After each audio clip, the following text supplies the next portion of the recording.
কি মাছ আগে মাছটা একটু দেখে নেই। এই যে মাছ, কি মাছ এটা? আরাফাতের ডোম খাই ডোম ডোম। আচ্ছা, আরাফাতের ডোম দাও তাহলে। এই যে ডোম নেই। তুই কি খাস? আমি খাই এই যে মাথায়। হ্যাঁ, মাথা নেই। হ্যাঁ, বান্যাস দিয়ে না আপনি সবাই দেখান না। বাইরে তাহলে ছোট তা পড়ে যাবে না। থাক বা কাকার কিছু ভালো কেন কি বাক করলি তুই? না বাক ঠিক আছে বাক ঠিক আছে। কি মাছ আগে মাছটা একটু দেখে নেই। এই যে এই যে মাছ, কি মাছ এটা? আরাফাতের ডোম খাই ডোম ডোম। আচ্ছা, আরাফাতের ডোম দাও তাহলে।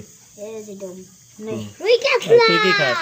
আমি খাই এই যে মাথায়। হ্যাঁ, মাথা নেই। হ্যাঁ, বান্যাস দিয়ে না আপনি সবাই দেখান না। বাইরে তাহলে ছোট তা পড়ে যাবে না। থাক বা কাকার কিছু ভালো কেন কি বাক করলি তুই? না বাক ঠিক আছে বাক ঠিক আছে।